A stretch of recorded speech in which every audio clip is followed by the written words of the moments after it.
کہ آپ سے کلام کرنے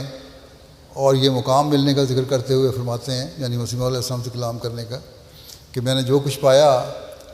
حضرت صلی اللہ علیہ وسلم کی پیروی میں پایا، اس کے بغیر میں کچھ بھی نہیں تھا۔ چنانچہ فرمایا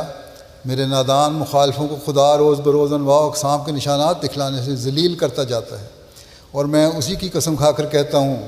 کہ جیسا اس نے ابراہیم سے مکالمہ مخاطبہ کیا، اور پھر اسحاق سے اور اسماعیل سے اور یعقوب سے اور یوسف سے اور موسیٰ سے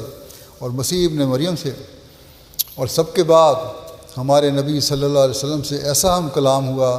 کہ آپ پر سب سے زیادہ روشن اور پاک وحی نازل کی، ایسا ہی اس نے مجھے بھی اپنے مکالمہ مخاطبہ کا شرف بخشا، مگر یہ شرف مجھے محض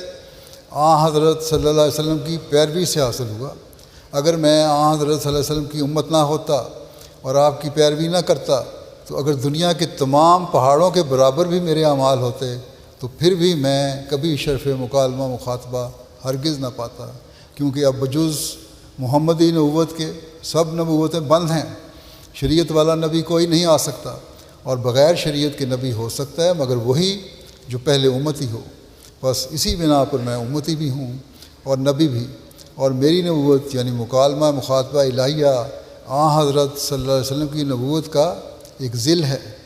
اور بجوز اس کے میری نبوت کچھ بھی نہیں۔ وہی نبوت محمدیہ ہے جو مجھ پر ظاہر ہوئی، یعنی اس طفیل سے نبی کا اعزاز ملا مجھے امتی نبی ہونے کا، اور چونکہ میں محض ذل ہوں اور امتی ہوں، اس لیے جناب صلی اللہ علیہ وسلم کی اس سے کچھ کثر شان نہیں، اور یہ مکالمہ الہیہ جو مجھ سے ہوتا ہے یقینی ہے۔ اگر میں ایک دم کے لیے بھی اس میں شک کروں تو کافر ہو جاؤں اور میری آخرت تباہ ہو جائے۔ اب یہ دعویٰ ہے، اللہ تعالیٰ کے بارے میں گواہ بنا رہے ہیں